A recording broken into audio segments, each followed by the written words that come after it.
le journal.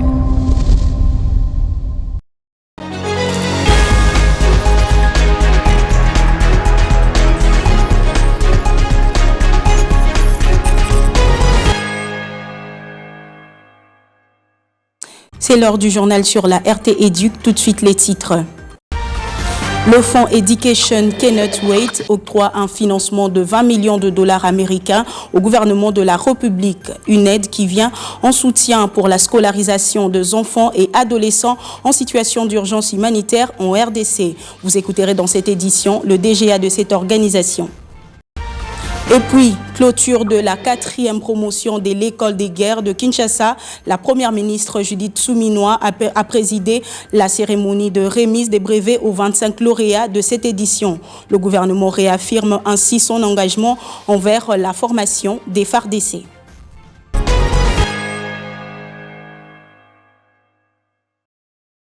Bienvenue à tous. Des nouvelles de l'éducation nationale et nouvelles citoyennetés. Le fonds Education Cannot Wait a annoncé un nouveau financement de 20 millions de dollars américains afin de fournir un soutien vital pour l'éducation des enfants et adolescents en situation d'urgence humanitaire en RDC. L'annonce a été faite par le directeur général adjoint de cette organisation, Graham Lang, au sortir d'une séance de travail avec la ministre d'État, Raïssa Malou.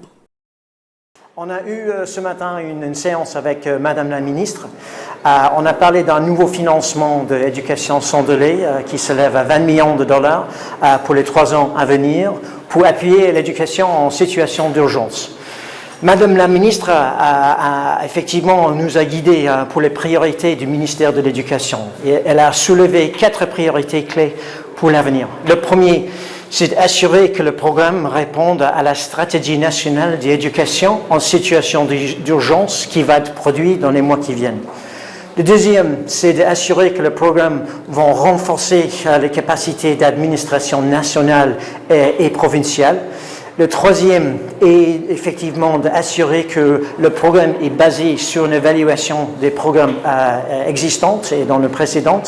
Et dernièrement, d'assurer que, effectivement, dans l'avenir, que le programme sera cohérent avec tous les autres investissements au RDC pour qu'il y ait une bonne collaboration et coordination avec tous les programmes et tous les investissements. On est tout à fait d'accord avec tous les points qui sont soulevés par le ministère de l'Éducation. On aimerait bien que ce programme, dans les années qui viennent, est conçu ici au RDC par l'administration de l'État pour l'éducation nationale et aussi qu'il réponde aux priorités et aux besoins pour l'éducation en situation d'urgence. Parlons à présent de la revue annuelle des performances. Le sous-prophète Patrick Lompolé a présidé la cérémonie inaugurale et des clôtures des assises au complexe scolaire Kimvula à Kintambo. Il se réjouit de constater que ces travaux s'y sont bien déroulés. Anthony Chamba. Parmi les défis à relever par le complexe scolaire Kimvula figure la réhabilitation de son grand bâtiment construit depuis 1956. Son directeur des études plaide aussi pour que ces grands bâtiments soient dotés en bancs suffisants pour permettre aux élèves d'étudier dans de bonnes conditions. Il a estimé à 600 le nombre des bancs nécessaires pour ce faire. C'est le rôle même de la RAP. Quand on fait l'auto-évaluation, les défis, il faudrait le relever. Et ça nous pousserait à aller encore très loin pour l'amélioration. Et surtout que le nouveau thème de Madame la Ministre, qui est toujours dans l'amélioration pour qu'il y ait les développements socio-économiques. Le sous-prophète de Kintambo, Patrick Lompolé, a vivement salué l'organisation qu'il a trouvée au complexe scolaire Kimvula et a indiqué qu'il est le seul établissement scolaire à avoir organisé sa revue annuelle des performances dans le respect de la réglementation. Je dirais chapeau bas. Et je dirais tout simplement, je suis en suis fier parce que c'est vraiment la première fois de palper du doigt l'organisation de la RAP au niveau de l'établissement. Si bien que nous parlons des 4 étapes, en commençant d'abord par l'établissement au niveau sous-provincial, provincial et niveau national. Bon, la plupart des cas, les écoles ont sapé cette instruction donnée par la hiérarchie, mais ici je l'ai constaté avec satisfaction viscérale qu'effectivement les instructions de l'arrêté ont été à la lettre respectée. Le sous-prophète Patrick Lompolé de Kintambo qui a ouvert et clôturé ses assises de la revue annuelle des performances au complexe scolaire Kimvula sous le chant d'hommage et de remerciements à Dieu le Créateur. Direction Bukavu, où plus de 3000 enfants ont participé à la deuxième édition du festival Yawatoto, un moment festif et culturel créé par l'Institut français qui a tenu toutes ses promesses en faveur des enfants. Correspondance d'Emmanuela Baindoa. C'est un engouement ici à l'Institut français de Bukavu qui s'est transformé en parc attractif pour les enfants. De va-et-vient du matin au soir et les enfants courent de partout. Je suis venue pour le festival et j'ai aussi aimé être ici parce que je suis venue m'amuser et je m'amuse bien. Ici, les enfants participent aux différents spectacles. D'autres jouent au trampoline, au toboggan, au billard, au cuquer, aux jeux des 6, aux jeux vidéo et d'autres apprennent le jardinage, à faire la pâtisserie, la danse, le coloriage et surtout la lecture et plein d'autres activités. J'ai lu des livres à la bibliothèque, j'ai fait de la pâtisserie, aussi dansé et j'ai regardé des spectacles. J'aime ce festival, c'est éblouissant. De tous les festivals que je suis déjà partie, c'est celui-ci le meilleur. On a vu un tour de magie où quelqu'un avalait un ballon. C'est un show extraordinaire des enfants et leur joie est inexplicable. Je remercie l'Institut français d'avoir organisé ce festival. Je l'apprécie parce que l'année passée, j'y étais venue et je m'amuse bien. Pendant ce moment, les enfants journalistes du RGAE initient leur père au journalisme et à l'utilisation de matériel journalistique. À travers un spectacle et une note de plaidoyer, les enfants journalistes rappellent aux autorités politiques et à la communauté internationale la situation des enfants victimes de guerre au Nord Kivu et privés de leurs droits. À la réussite de cette journée, j'ai contribué en faisant un quiz culturel. À part ça, on a pris des vidéos, on a pris des images, on a fait des interviews et on a expliqué aux autres enfants qu'est-ce qu'étaient les métiers des journalistes. Une satisfaction de la part de l'Institut français de Bukavu pour cette deuxième édition du festival. Mon appréciation, c'est qu'on a progressé par rapport à l'année dernière. On a eu une équipe de bénévoles avec nous, ce qui nous a permis de gérer un certain nombre de problèmes logistiques qui avaient surgi l'année dernière. Donc on a réglé ces problèmes-là. Après, je pense qu'on peut encore faire mieux l'année prochaine et il y a toujours des choses à améliorer. Signalons que ce festival Yawatoto a été initié par l'Institut français de Bukavu en partenariat avec Kesho Congo, le réseau de journalistes amis de l'enfant et d'autres organisations. On en vient à la clôture de la 4e promotion de l'école des guerres de Kinshasa. Représentante du chef de l'État Félix Antoine Tshisekedi, la première ministre a présidé la cérémonie de remise des brevets au Centre supérieur militaire. Le gouvernement réaffirme ainsi son engagement envers la formation des FARDC. Témoin de l'événement, Jordi Kingawe. La 4e promotion de l'école de guerre de Kinshasa aura fourni 25 lauréats, dont 13 Congolais et 12 étrangers, originaires entre autres de la Belgique, de la Centrafrique, de la République du Congo et du Togo. La cérémonie de remise de brevets a été présidée par la première ministre Judith Suminwa au nom du chef de l'État, Félix Tshisekedi, au Centre supérieur militaire.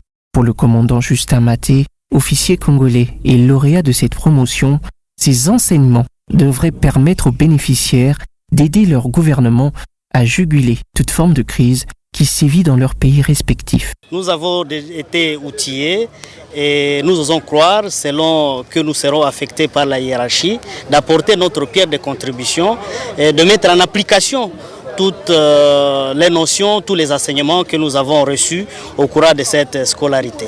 Pour sa part, le chef d'état-major général des FARDC, le général Christian Chiwewe, a dans son mot salué ce cycle de formation, vision du chef de l'État déterminé à assurer la montée en puissance de l'armée congolaise. Grâce à cette création de l'EGK, la formation des forces armées s'est sensiblement améliorée et la coopération militaire avec les pays amis s'en est trouvée renforcée tant dans la sous-région, en Afrique, que dans le monde. Évoquant la sécurité récurrente dans l'est du pays, le vice-premier ministre, ministre de la Défense nationale et ancien combattant, a saisi l'occasion pour réaffirmer la détermination du gouvernement à professionnaliser l'armée congolaise afin de la rendre plus puissante. La présence de son Excellence Madame la Première ministre, chef du gouvernement, à cette cérémonie doit être pour nous tous une interpellation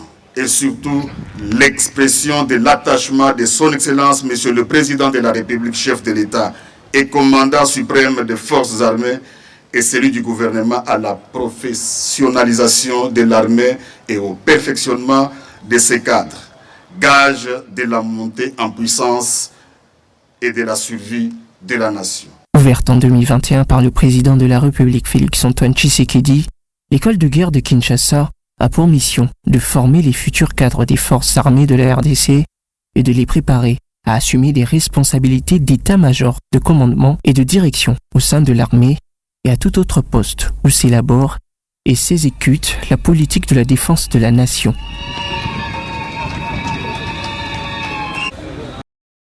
Et puis le ministère du Genre, Famille et Enfants, en partenariat avec l'ambassade de Suède et l'ONU Femmes, ont organisé une matinée genre au Salon Rouge de l'hôtel du gouvernement.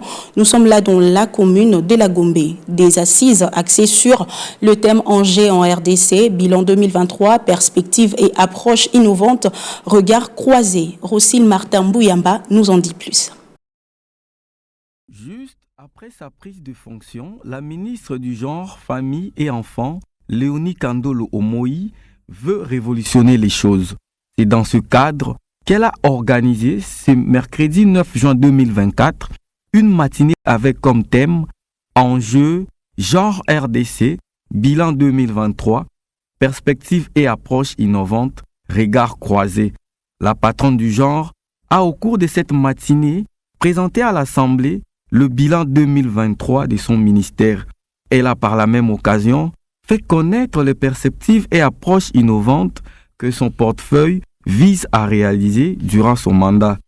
Il s'agit entre autres d'obtenir la gratuité des frais administratifs lors du mariage civil afin de sécuriser les familles et ceux qui la composent, de révisiter le code de la famille dans le seul souci de protéger davantage les familles, de remettre des discussions sur la table du Parlement, des églises, des organisations, de la société civile et dans l'opinion en général, la sensible question de la dot pour lui rendre un caractère symbolique et tant d'autres.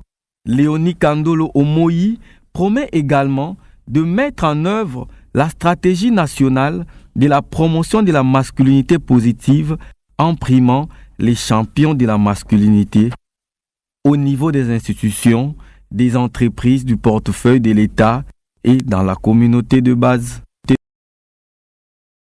Dans un autre registre, une forte délégation des sénateurs français du groupe d'amitié France-Afrique centrale, conduit par le sénateur de la Mayenne, Guillaume Chevrolier, ont eu une séance de travail avec le premier vice-président de l'Assemblée nationale, le professeur Jean-Claude Tshilumbai. Une rencontre qui vient renforcer la coopération parlementaire entre Paris et Kinshasa. Il était question de présenter au premier vice-président de l'Assemblée nationale l'objet de leur visite en République démocratique du Congo. Plusieurs questions relatives à la diplomatie parlementaire ont été évoquées, notamment de questions liées à l'échange d'expériences sur la décentralisation. La République démocratique du Congo a un système bicaméral comme en France et c'était important pour nous d'avoir un échange avec les députés. Les sénateurs français souhaitent que ce soit une relation d'amitié, de coopération parlementaire. Nous, on est dans le cadre d'une mission de diplomatie parlementaire et nous avons abordé des sujets très concrets avec les députés autour de thématiques comme la décentralisation, le développement d'infrastructures, l'articulation entre le pouvoir local des provinces et un État central. Donc ce sont des sujets très concrets qui ont été abordés avec les parlementaires congolais. Après ces échanges, la rapporteure adjointe de l'Assemblée nationale, l'honorable Dominique Munongo Inamizi, en compagnie du président du réseau de parlementaires d'accompagnement et de la décentralisation et de déconcentration, REPAD en sigle, le député Joseph Bangakia ont eu des discussions avec cette délégation de sénateurs français. Ensemble, ils ont émis le vœu de renforcer la coopération diplomatique entre le parlementaire congolais et français. Le plan d'action stratégique du REPAD a été au rendez-vous au cours de cette discussion. Le parlementaire français envisage un programme de formation et de séminaires destinés aux élus congolais dans les collectivités territoriales françaises, ainsi que la mise en œuvre d'un centre de monitoring sur lequel la France va appuyer le REPAD. En santé, lutte contre la poliomyélite, une nouvelle campagne de vaccination s'annonce dans les provinces de Tanganyika, Okatanga et Olomami au mois d'août prochain. Cette campagne du programme élargi des vaccinations cible des enfants de 0 à 14 ans. Suite à une concirculation des poliovirus variants type 1 et 2, la République démocratique du Congo a déjà enregistré 12 cas notifiés dans ces provinces qui sont les Maïnombe, les Mongala, les Tanganyika, les Okatanga, la capitale Kinshasa ainsi que la province de la Tchopo. Sur les différentes catégories de victimes, certains enfants dont l'âge dépasse déjà 5 ans sont aussi atteints. D'où la vaccination élargira sa cible jusqu'aux enfants de 14 ans dans les 3 provinces où il y a déjà des évidences des cas, entre autres les Okatanga, les Olomami, pour les Tanganyika au mois d'août prochain. Quand on avait une campagne au point A et au point B, il n'y avait pas de campagne. Tout ça. Donc, on aura plus de campagnes. Donc, en tout cas, 80% de nos planifications de campagnes seront des campagnes déjà synchronisées pour toutes les provinces, qui veut dire tout simplement campagne nationale. Pour la synchronisation avec les autres pays, je pense que ça a déjà été dit. Pour la mise en œuvre multisectorielle des luttes, le PEV en appelle à l'implication de toutes les couches de la société, à la sensibilisation pour atteindre son objectif, celui d'éradiquer définitivement la polio en RDC. Nous avons amorcé quelques échanges avec le programme national de l'hygiène aux frontières. C'est vraiment le programme ceux qui vous demandent les cartes de vaccination aux frontières. C'est avec eux qu'on a établi des échanges pour voir comment ensemble nous pouvons mettre des postes aux frontières. C'est vrai que ça se fait pendant la campagne, mais l'idéal serait que ça se fasse au-delà des activités de campagne pour voir comment sur les portes d'entrée on peut effectivement administrer les autres vaccins. Les enfants sans une dose des vaccins deviennent un problème pour la santé publique. Le mieux, c'est les vacciner, car 2 gouttes de vaccin sauvent toute une vie. Un invité dans ce journal, il s'agit de Jean Mutombo. Il est mandataire national de l'association de chauffeurs du Congo. Avec lui, nous allons évoquer la problématique liée au transport en commun à Kinshasa. Bonjour et merci d'être avec nous. Bonjour madame. Monsieur Mutombo, dites-nous quelle est la cause principale du désordre qui s'observe dans la tarification de transport en commun à Kinshasa. Merci beaucoup madame. Moi je pense que s'il faut parler de désordre, je dirais oui, tout comme je dirais aussi non. Oui, par le fait que ce sont les conducteurs qui ne respectent pas le tarif publié par l'hôtel de ville de Kinshasa. Non, c'est parce que les responsabilités sont partagées. Je dirais qu'il y a d'une part la population, il y a de l'autre part les conducteurs. Et donc, l'État doit s'assumer. Il doit prendre ses responsabilités pour sanctionner ceux-là qui vont à l'encontre de cet arrêté. Moi, je pense que c'est dans ce sens que nous devons travailler. Vous allez comprendre, j'allais plutôt dire, vous n'allez pas comprendre que le matin, nous avons un prix de transport, un autre prix de transport à midi, un autre prix de transport le soir. Alors que l'arrêté fixant le prix de transport dans la ville province de Kinshasa ne suffit pas comme cela. Et donc, nous, ce que nous voulons, que l'État prenne ses responsabilités comme il se doit. Sanctionner ceux-là qui vont à l'encontre de cet arrêté-là. Et puis aussi, il faut que la population prenne en considération cet arrêté-là.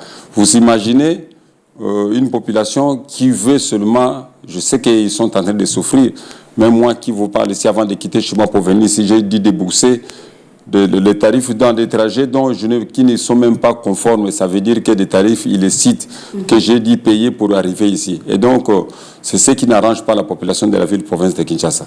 Et de votre côté, quelle est la démarche que vous avez entreprise pour réguler cette tarification avec l'appui notamment du ministère de Transport? Madame, vous savez que vous devez comprendre, nous sommes des structures, nous sommes une ASBEL du secteur des transports, et donc nous n'avons pas la répression. Donc, non, à notre niveau, c'est de la sensibilisation. Accompagner la ville à faire respecter l'arrêté tout en sensibilisant et les passagers et la population. Et donc, la répression n'est que pour l'État. il y a au sein du ministère provincial des Transports de la ville province de Kinshasa, j'allais dire, la division urbaine des transports qui est censée de sanctionner ces récalcitrants, que je peux appeler comme ça, ou encore tous ces chauffeurs-là qui ne veulent pas respecter l'arrêté du gouverneur, ce sont eux qui sont obligés de sanctionner. Quand vous circulez dans la ville province de Kinshasa, je pense qu'il y a une ordre de mission signée par le gouverneur, plutôt le ministre provincial des Transports, qui est encore en vigueur. Il y a les agents de la division urbaine des transports qui sont en train de contrôler le sectionnement des itinéraires plutôt que nous appelons communément des mi-terrains, la hausse des prix et puis les documents de bord. Les documents de bord, il y a l'autorisation des transports parce que avant qu'un véhicule puisse faire les transports dans la ville province de Kinshasa, il doit se conformer aux prescrits de la loi. Donc ça veut dire quoi? Il doit avoir un document qui va l'autoriser pour faire les transports. Sans cela, il est hors norme. Donc ça veut dire que les agents de la division urbaine des transports sont censés d'arrêter ce véhicule-là. Et donc nous, en tant que structure, si je peux me répéter comme ça, nous n'avons pas ce privilège-là ou ce droit-là d'interpeller un conducteur parce que la répression n'est pas la nôtre. Et si vous étiez en face du gouverneur de la ville de Kinshasa, quels seraient les